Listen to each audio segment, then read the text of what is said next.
Karana yeroo hundaa mallattoo fannoo gooftaa koo Yesuus Kiristoosin qaama koof dhagna koo hunda si'a sadiin mallatteessaa maqaa Abbaa kan Ilmaa kan Hafuura Qulqulluu Waaqa tokkoon ameen. Maqaa Abbaa kan Ilmaa kan Hafuura Qulqulluu Waaqa tokkoon ameen. Maqaa Abbaa kan Ilmaa kan Hafuura Qulqulluu Waaqa tokkoon ameen.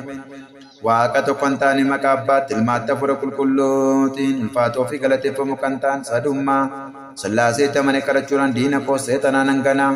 Kunoo haadha koo kan taate qulqulleettii mana kiristaanaa kana dura dhaabattee nan gana. Kanaafis ragaan koo Maariyaamiidha. Addunyaa kana irrattis addunyaa isa dhufuurrattis ishee da'oo godhadhee diina koo seexanaa nan gana. Yaa gooftaa si galateeffannaa, yaa gooftaa si kabajnaa, yaa gooftaa si eebbitamnaa, yaa gooftaa qulqulluu maqaa kee ni galateeffannaa. Jilba hundumtuu kan si jilgeenfatu yaa gooftaa nuti si jilgeenfannaa rabni hundumtuu si eebbitamaa. Waaqni waaqolii, gooftaan gooftolii, mootiin mootolii siidhaa'u. Uumaan foon milubbuusi sinis yeroo kadhattan akkana jedhaa kadhadhaa jedhe qulqulluun ilma kee kan nu barsiisetti si kadhanna. Yaa Abbaa keenya oo samii irra kan jiraattu maqaan kee haa galateeffamu mootummaan kee haa dhufu. Jaalalli kee samii irra akka ta'e akkasuma lafa irras haa ta'u kan nu gosoora keenya irraa nuuf kenni yakkaa keenya nuuf dhiisi. Nuunis warra nu yakkaniif dhiifataa akka goonu qorumsaatti nu hin galchiin hamaarraa nu oolchi malee mootummaan kan keeti humnis galanni san bara baraatti ameen. Nagaa ergamaa Gabriel qulqulluutiin qulqulleettii yaa giftii Maariyaam nagaa siin jenna yaada kee dubroodha foon keetiis dubroodha. Yaada Waaqayyoo mootichaa siif galanni haa ta'u ati dubartoota hunda keessaa filatamtee kan eebbifamte firiin gadameessa keetis kan eebbifame gaammadii yaa ayyaana qabeettii Waaqayyoo si wajjin jira. Jaallatamaa ilma kee gooftaa keenya qoricha keenya Yesuus Kiristoos irraa araaraaf dhiifama nuuf kadhadhu cubbuun keenya akka nurraa qabuuf hanga bara baraatti ameen. Hundee amantaa hundumaa kan uume Waaqayyo tokko kan ta'u Waaqayyo Abbaatti ni amanna samii fi lafa kan uume addunyaa mul'atuuf hin mul'anne otoo hin uumaminiin isa wajjin kan ture tokkicha ilma Abbaa kan ta'e gooftaa keenya Yesuus Kiristoos ni amanna. Ifa ifarra argame Waaqa dhugaarra argame kan dhalate malee uumama kan hin taane uumamummaa isaan Abbaa isaa wajjin kan wal qixxaatu hundumtuu isaan ta'e samiirras kan jiru lafarras kan jiru. Isa malee homtuu kan ta'e hin jiru waa'ee keenya waa'ee namootaaf jedhee nu fayyisu samiirraa gadi bu'e hojii hafuura qulqulluutiin karaa qulqulleettii dubroo Maariyaam raawwatee namate dabalees nuuf jedhee fannifame bara Pheenxenichaa Philaatoositti ni dhiphina argee ni du'e ni awwaalame. Gaafa guyyaa sadaffaa warra du'an irraa addaan ba'uudhaan ka'e kitaabolee qulqullaa'oo keessa akka barreeffame ulfinaaf galataan gara samiitti ol ba'e mirga abbaa isaas taa'e lammaffaas warra du'anii fi warra jiran irratti murteessuudhaaf galataan ni dhufa. Mootummaan isaas dhuma hin qabu hafuura qulqulluutti ni amanna innis gooftaa jireenya namaaf kennudha. Abbaa irraa kan argame abbaaf ilma wajjin tokkummaan ni jilgeenfanna ni galateeffanna sinis raajota irra bulee kan dubbateedha hundumaan ol kan taatu dhukkubboonni Kiristoos kan ijaaran tokkitti ulfaattuu mana kiristaanaatti ni amanna cubbuun kan itti naqamu cuuphaa tokkitti ni amanna du'aa gammoomsa warra du'anii abdii ni godhanna jireenya isa dhufus hanga bara baraatti ameen. Yaa Waaqayyo mo'aa kan taate qulqulluu jedhamtee ni galateeffatamta. Galanni kee samii lafarratti kan guuteedha. Yaa Kiristoos ni jilgeenfanna arjaa kan ta'e abbaa kee samii wajjin fayyisaa kan ta'e hafuura qulqulluu wajjin siif ni jilgeenfanna karaa addunyaa kanaatti dhuftee nu fayyisteetta. Abbaaf ilmaaf hafuura qulqulluu sagaada tokko nan sagada. Abbaaf ilmaaf hafuura qulqulluu sagaada tokko nan sagada. Abbaaf ilmaaf hafuura qulqulluu sagaada tokko nan sagada. Abbaaf ilmaaf hafuura qulqulluu sagaada tokko nan sagada. Tokko taanu sadii yoo taanu tokko qaamaan sadii yoo taanu waaqummaadhaan tokko hin taane naa sagadaaf. Waaqayyoon kan deesse haadha keenya dubroo Maariyaamiif naa sagadaaf. Addunyaa hundumaa fayyisuuf jedhe Yesuus Kiristoos kan itti fannifame fannoo gooftaa koof naa sagadaaf. Fannoon isaa humni keenya fannoo isaatii kan nu jajjabeessu fannoo isaatii fannoon isaa beenyaa keenya fannoon isaa qooda fayyina lubbuu keenyaati warri Yihuudotaa ni ganu nuti garuu itti ni amanna isatti amannee fannoo isaatiin ni fayyina fannoo isaatiin fayyina irras. Abbaaf galanni haa ta'u ilmaaf galanni haa ta'u hafuura qulqulluuf galanni haa ta'u. Abbaaf galanni haa ta'u ilmaaf galanni haa ta'u hafuura qulqulluuf galanni haa ta'u. Abbaaf galanni haa ta'u ilmaaf galanni haa ta'u hafuura qulqulluuf galanni haa ta'u. Waaqayyoon kan deesse qulqulleettii haadha keenya dubroo Maariyaamiif galanni haa ta'u. Fannoo gooftaa keenya Yesuus Kiristoosiif galanni haa ta'u. Kiristoos arjummaa isaatiin akka nu yaadatuuf dabalees yommuu dhufu akka nu hin qaanessineef maqaa isaa galateeffachuutti akka nu dammaqsuuf isaa waaqeffachuutti akka nu cimsuuf yaa giiftii keenya kadhannaa keenya olluu baasi cubbuu keenya nurraa aksiisi teessoo gooftaa keenya irratti kadhannaa keenya nuuf dhiyeessi nyaata kana kan nu nyaachise arjummaan isaa bara baraanii xoofoo kanas kan nu baase arjummaan isaa bara baraanii nyaataaf uffata keenya kan nuuf qopheesse arjummaan isaa bara baraanii cubbuu keenya hundumaa kan nuuf obse arjummaan isaa bara baraanii qulqulluu foon isaa ulfaataa dhiiga isaa kan nuuf kenne arjummaan isaa bara baraanii hangaa yeroo kanaattis kan nu eege arjummaan isaa bara baraanii Waaqayyo hangaaf galanni haa ta'u kan isa deessa dubroo Maariyaam galanni haa ta'u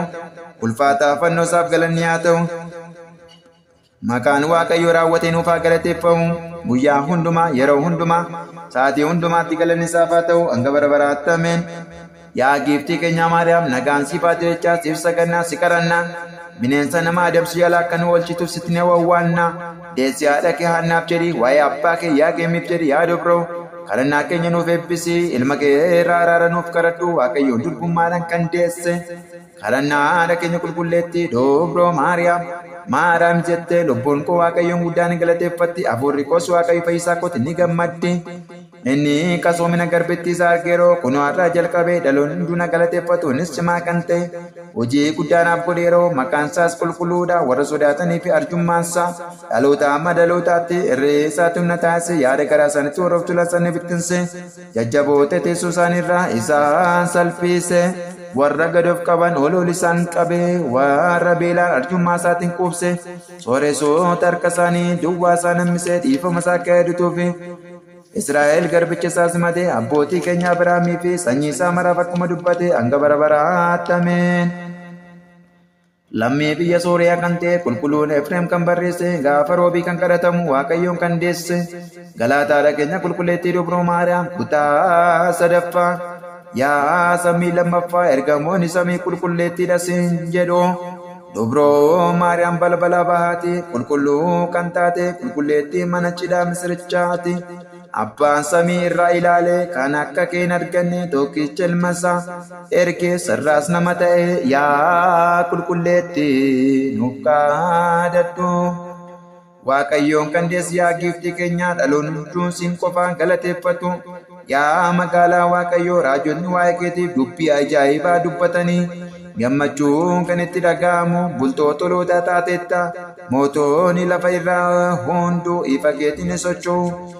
Uummatni hojjettoonni isaanis ifa keetiin ni adeemu yaa Maariyaam dhaloonni hunduu siin galateeffatu kan sirraa dhalateefis ni sagadu olis isa qabu yaa qulqulleetti nuuf kadhadhu. Bokkaan kan keessatti argame duumessi dhugaansiidha abbaan mallattoo ilma isaa si godhate. Hafuurri qulqulluun sirra bulee humni jabaan si golge yaa Maariyaam bara baraan kan jiraatu jecha sagalee abbaa kan ta'e ilma kan nu deesse inni si dhufee cubbuu irraa kan nu fayyise gammachuun kan sitti dhaga'ame yaa Gabriel ergama misraachoo kan himte ulfinni siif kenname akkam guddaadha gara keenya dhuftee dhalachuu gooftaa nutti himte Dubroo Maariyaamitti kennaan kan guutamte Waaqayyo si wajjin jira gammadi jettee gammachiiste yaa qulqulleetti nuuf kadhadhu.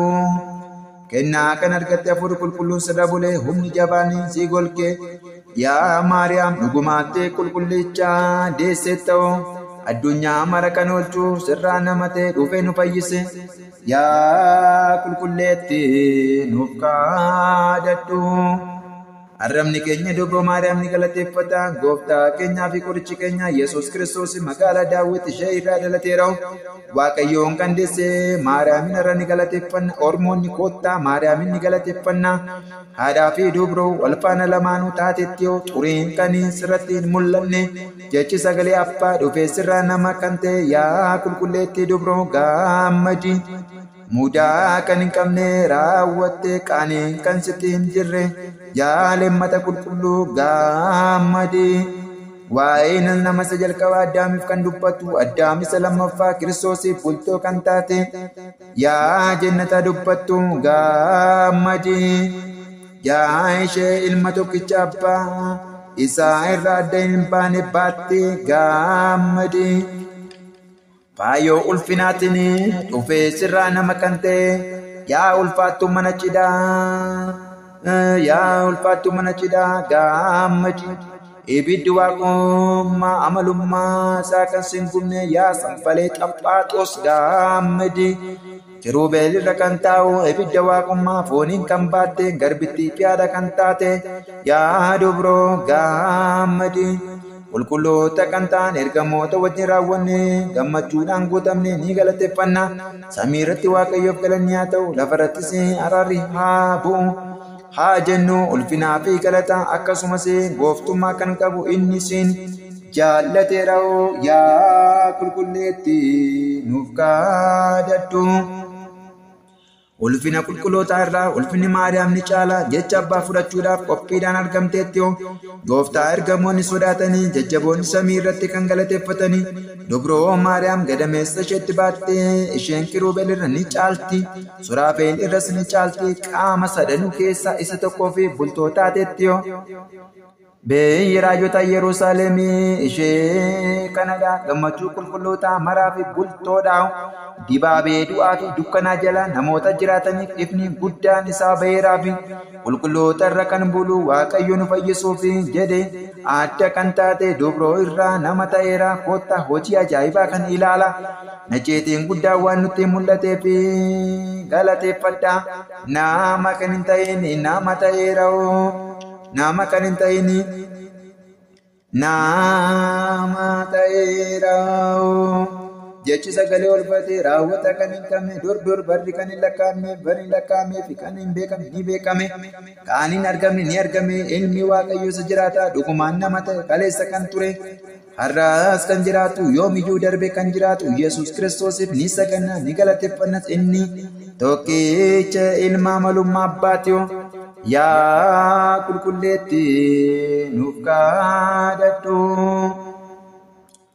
Raajichi Hisqeel waa'ee isheetii fi dhugaa ba'e ajaa'iba kan ta'e furtuu guddaadhaan balbala cufame gara baatti arge jedhe gooftaa warra gurguddootaa malee kan gara balbalichaatti seenee ba'e hin jiru yaa qulqulleetti nuuf kaadadhu.